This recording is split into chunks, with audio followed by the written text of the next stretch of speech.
नमस्कार जोहार। आप न्यूज जेचबरेट का न्यूज बुलेटिन देख रहे हैं। वक्त हो चला है शाम तक की बड़ी और महत्वपूर्ण खबरों का, तो बिना देर किए बढ़ते हैं अब तक की बड़ी खबरों की ओर।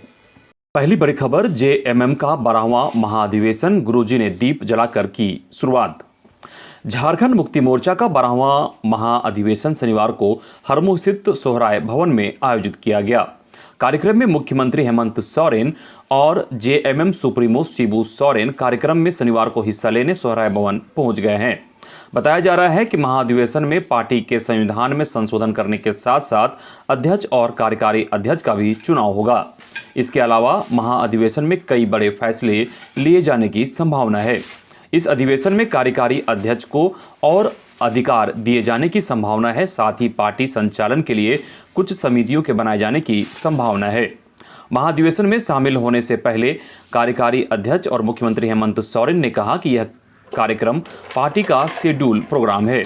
प्रत्येक राजनीतिक दलों को एक निश्चित समय सीमा पर महाधिवेशन करना अनिवार्य है। उन्होंने कहा कि यह कार्यक्रम विशुद्ध रूप से झारखंड मुक्ति मोर्चा का कार्यक्रम है और वर्तमान समय में राज्य की सबसे मजबूत और सबसे बड़ी पार्टी जेएमएम है।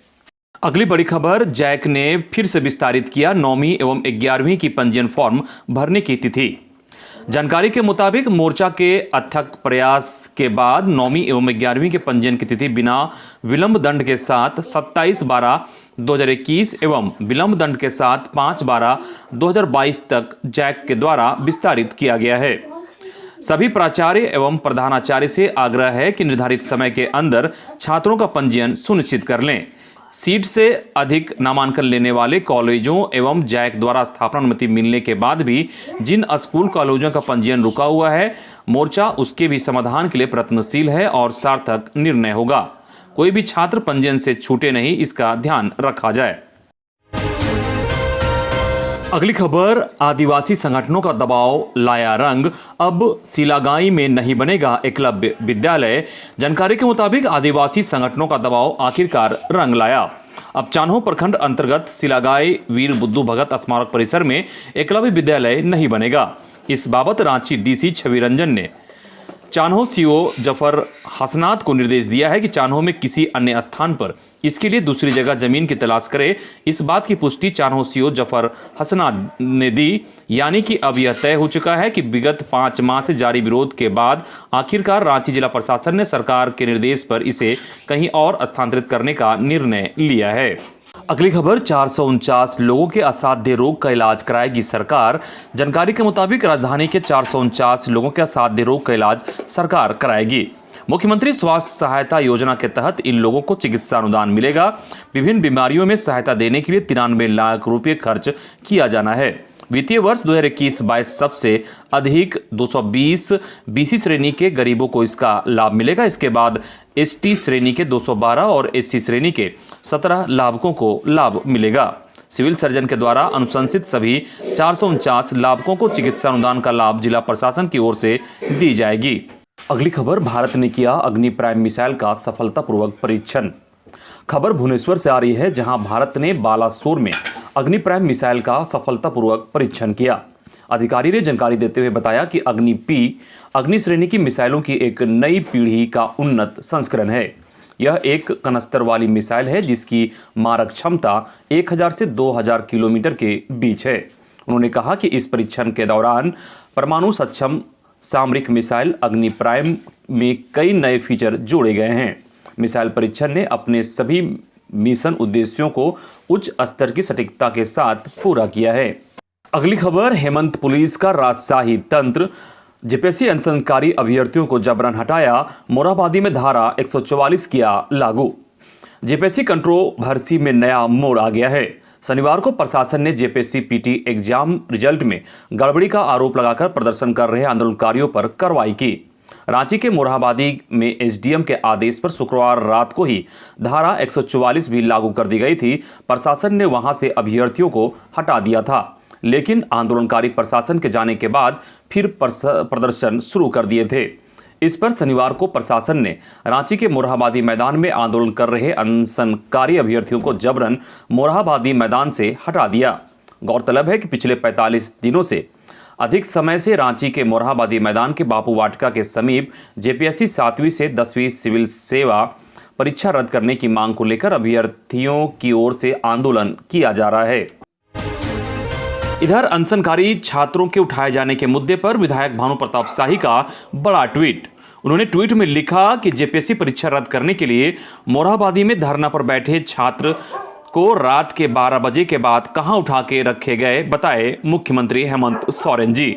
ये तो सीधा लोकतंत्र की हत्या है। सब उनके घर के लोग परेशान हैं। अगली बड़ी खबर, कांग्रेस की महिला विधायक दीपिका, पूर्णिमा, अंबा, ममता अपने ही सरकार के खिलाफ नजर आ रही है बागी। जानकारी के मुताबिक झारखंड कर्मचारी चयन आयोग की परीक्षा में 2 मामलों पर कांग्रेस की महिला विधायकों ने विरोध किया था। पहला मामला हिंदी, भोजपुरी, अंगिका, मैथिली और मगही भाषा को इन परीक्षा में शामिल नहीं करने का, और दूसरा झारखंड से मैट्रिक और इंटर पास करने की बाध्यता का। 1.5 महीने पहले कांग्रेस विधायकों ने मुख्यमंत्री हेमंत सोरेन से मिलकर झारखंड कर्मचारी चयन आयोग की परीक्षा में हिंदी, भोजपुरी, मैथिली, अंगिका और मगही भाषा को शामिल करने की मांग की थी। साथ ही झारखंड से बाहर वैसे लोग जो स्थानीय हैं उन्हें भी इस परीक्षा में स्थानीय का दर्जा देने की मांग की थी। उस समय मुख्यमंत्री ने विधायकों को आश्वस्त किया था कि सरकार इस पर विचार करेगी, लेकिन 1.5 महीने के बाद भी इसमें कोई संशोधन नहीं हुआ। अलबत्ता कार्मिक विभाग ने एक नया सर्कुलर जारी कर अनुबंध की नौकरियों में भी इसे नियम को लागू कर दिया। जानकारी के अनुसार विधानसभा सत्र से पहले मुख्यमंत्री हेमंत सोरेन द्वारा बुलाई गई यूपीए विधायक दल की बैठक में इसी वजह से कांग्रेस के विधायक शामिल नहीं हुए। वित्त मंत्री रामेश्वर उरांव ने तो यहां तक कहा डाला कि झारखंड में नियुक्ति परीक्षा की स्थिति को देखकर अफसोस होता है। उन्होंने मुख्यमंत्री की बैठक में नहीं जाने के सवाल पर तो यह कहा डाला कि खाना खाने के लिए नहीं गए तो क्या हुआ। विधायक पूर्णिमा नीरज सिंह ने तो साफ शब्दों में कहा कि 49 अभ्यर्थियों को फेल कर दिया गया है, इसकी जांच होनी चाहिए। विधायक दीपिका पांडे सिंह ने कहा कि जनता की आवाज को कहीं भी मजबूत करनी होगी तो हम कांग्रेसी बाध्य हैं। सरकार बाद में है और पहले जनता है। जनता की समस्याओं के समाधान के लिए जिस हद तक भी जाना पड़े पार्टी जाने को तैयार है। अगली बड़ी खबर, पंचायत चुनाव सहित कई मुद्दों को लेकर सीपीआईएम का 5 से 10 जनवरी तक राज्य भर में आंदोलन। मार्क्सवादी कम्युनिस्ट पार्टी ने आंदोलन की रणनीति तय की है। पार्टी 5 से 10 जनवरी तक राज्य के विभिन्न प्रखंडों में आंदोलन की तैयारी की है। इस दौरान धरना प्रदर्शन समेत आम सभा आयोजित किए जाएंगे। इसका मुद्दा पंचायत चुनावों को टाला जाना, ऑनलाइन लगान रसीद निर्गत नहीं करना, ग्रामीण क्षेत्रों में जबरन प्रॉपर्टी कार्ड योजना लागू करने का प्रयास, बस भाड़ा में मनमाना बढ़ोतरी किए जाने, पंचायत स्तर तक धान क्रय केंद्र नहीं खोलने, जमीन के दस्तावेजों के कंप्यूटरीकरण से निमित्ता विस्थापन आयोग का गठन जैसे ज्वलंत मुद्दे हैं। प्रखंड स्तर पर प्रदर्शन के बाद मुख्यमंत्री के नाम ज्ञापन सौंपा जाएगा, जिसमें अलग अलग इलाकों में लोगों के मंतव्य को शामिल किया जाएगा। अगली खबर, अब रांची यूनिवर्सिटी में एक छत के नीचे होगी 9 क्षेत्रीय और जनजातीय भाषाओं की पढ़ाई। राज्यपाल रमेश बैस ने किया उद्घाटन। रांची यूनिवर्सिटी का जनजातीय एवं क्षेत्रीय भाषा विभाग नए अंदाज में बनकर तैयार हो गया है। राज्यपाल रमेश बैस ने शनिवार को नए भवन का उद्घाटन किया। इस दौरान उन्होंने कहा कि यह विभाग पूरा राज्य का प्रतिनिधित्व कर रहा है। यह इस राज्य के लिए गौरव का बात है। रांची विश्वविद्यालय का सबसे पुराना विभागों में से एक जनजातीय और क्षेत्रीय भाषा विभाग है। विभाग की स्थापना 1980 में स्वर्गीय रामदयाल मुंडा की अगुवाई में हुई थी। इसी विभाग के बीचों बीच आदिवासी संस्कृति को संजोने के लिए एक अखाड़ा का भी निर्माण हुआ है।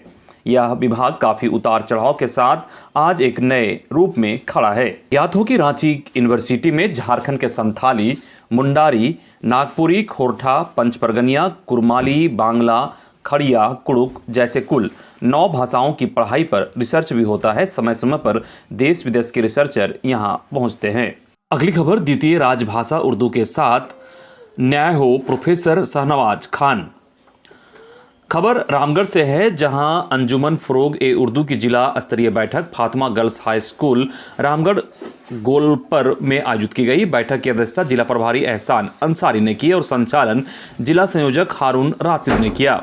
बैठक में मुख्य अतिथि के रूप में उत्तरी छोटानागपुर प्रभारी प्रोफेसर शाहनवाज खान शामिल हुए। उन्होंने कहा कि यह विभाजित बिहार के समय से ही उर्दू दूसरी राजभाषा रही है और उर्दू शिक्षा की सुविधा प्रदान की जाती रही है, लेकिन आज स्थिति यह है कि झारखंड के सभी सरकारी स्कूलों में उर्दू शिक्षा की सुविधा देने की बात तो दूर, उर्दू माध्यम के सरकारी स्कूलों में आज उर्दू का एक भी पेपर नहीं पढ़ाया जा रहा।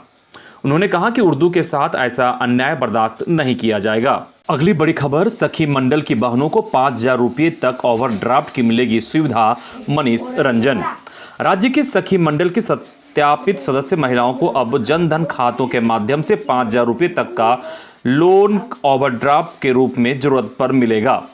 Jharkhand state livelihood promotion society JSLPS के हेयल स्थित राज्य कार्यालय में CEO नैन्सी सहाय ने और मांझी के महिला समिति सखी मंडल के टोनी देवी एवं चतरी महिला समिति के सुलेखा देवी को 5,000 रुपये के ओवरड्राफ्ट लोन राशि का चेक देकर झारखंड में इस योजना की शुरुआत की। इस पहल के जरिए अब सखी मंडल की बहनों को जन धन खाते में जरूरत पड़ने पर 5,000 रुपये की राशि ओवरड्राफ्ट के रूप में मिल सकेगा। अगली खबर, दहेज हत्या मामले में फैसला, दोषी पति को 20 साल की सजा, सास भी 10 साल जेल में पीसेगी चक्की। खबर धनबाद जिले की है, जहां दहेज हत्या के एक मामले में पति और सास को सजा सुनाई गई है। अपर जिला एवं सत्र न्यायाधीश नीरज कुमार की अदालत में यह फैसला सुनाया गया है। धनसार थाना क्षेत्र के गांधीनगर में रहने वाले पति मणिभूषण सिन्हा और सास शांति लता को सजा सुनाई गई है। रांची के धुरवा की रहने वाली मोनिका सिन्हा की 1 लाख रुपए दहेज की मांग को लेकर मारपीट के बाद पति और उसके सास ने फांसी लगाकर हत्या कर दी थी, जिसके बाद कोर्ट ने सजा सुनाई है। अगली खबर, 6 साल से ले रहा था अंत्योदय का लाभ, अब भरना पड़ेगा जुर्माना। खबर रांची की है, जहां राजधानी में राशन कार्ड बनवाकर गरीबों का अनाज का उठाव करने वाले रसूखदारों के खिलाफ जिला प्रशासन ने पूरी तरह से नकेल कस दी है। कार्रवाई भी हो रही है। इसके तहत रातू प्रखंड के झकटाड़ में रहने वाले राम प्रसाद साहू के खिलाफ जिला आपूर्ति पदाधिकारी अल्पट बिलुंग ने कार्रवाई की है। राम प्रसाद साहू के खिलाफ कार्यालय को शिकायत मिली थी कि 2 मंजिला मकान एवं आर्थिक स्थिति अच्छी रहने के बावजूद वह अंत्योदय योजना का लाभ ले रहे हैं। इनका राशन कार्ड संख्या 2020563475 है। जब इसकी जांच प्रखंड आपूर्ति पदाधिकारी रातू से कराई गई तो सही पाई गई। जांच रिपोर्ट के आधार पर जिला आपूर्ति पदाधिकारी अल्पट बिलुंग ने रामप्रसाद पर जुर्माना लगाया है। 7 दिनों के अंदर 1,15,913 रुपये जुर्माना की राशि ऑनलाइन राजकोष में चालान के माध्यम से जमा कर राशन कार्ड सरेंडर करते हुए अपने पक्ष रखने को कहा है। ऐसा नहीं करने पर रामप्रसाद के खिलाफ प्राथमिकी दर्ज कराई जाएगी। अगली खबर, झारखंड में 42.9% बच्चे कुपोषित, आंगनबाड़ी केंद्रों पर नहीं दिए जा रहे THR। राज्य के ग्रामीण अंचलों की बड़ी आबादी कुपोषण का शिकार है। राष्ट्रीय पोषण सर्वेक्षण के अनुसार झारखंड के 42.9% बच्चे कुपोषित है। यह संख्या देश में सर्वाधिक है। इस समय एनीमिया से झारखंड के 69% बच्चे और 65% महिलाएं प्रभावित हैं। सरकार ने माताओं, बच्चों और किशोरियों के स्वास्थ्य में सुधार करने के उद्देश्य से कुपोषण और एनीमिया के खिलाफ 1000 दिन के महाअभियान शुरू करने की बात मार्च में की थी। इसके बाद भी राज्य के 34,800 आंगनबाड़ी केंद्रों पंजीकृत बच्चों, महिलाओं को टेक होम राशन नहीं मिल रहा है। अगली बड़ी खबर, स्वास्थ्य विभाग की बड़ी लापरवाही, सरकार आपके द्वार कार्यक्रम के बाद खुले में फेंक दिए वैक्सीन में इस्तेमाल सिरिंज। खबर धनबाद के छत्रूटाड़ पंचायत का है, जहां सरकार आपके द्वार कार्यक्रम के बाद घोर लापरवाही का नजारा दिखा। सरकार आपके द्वार कार्यक्रम पंचायत के विनोद बिहारी महतो स्टेडियम में गुरुवार को रखा गया था, जिसके बाद कोरोना वैक्सीन देने वाले सिरिंज को वहीं खुले में छोड़ दिया गया। अगली खबर, तस्कर हेलमेट में छिपाकर ले जा रहा था 5 लाख का ब्राउन शुगर, खुली उड़ीसा तक के सौदागरों की कुंडली। खबर सरायकेला से आ रही है, जहां RIT थाने की पुलिस ने कुलुपटांगा खरकई नदी किराने से गश्त के दौरान ब्राउन शुगर तस्कर को गिरफ्तार किया है। गिरफ्तार तस्कर का नाम शेख शेर अली बताया जा रहा है और आरोपी ओडिशा के मयूरभंज का रहने वाला है। आरोपी हेलमेट में ब्राउन शुगर छिपाकर ले जा रहा था, उससे मानगो में इसकी डिलीवरी करनी थी। बता दें कि पुलिस की टीम कुलुपटांगा इलाके में गश्त कर रही थी। इस दौरान एक युवक पुलिस को देखते हुए भागने लगा। इस पुलिस को शक हुआ और टीम पीछा करने लगी।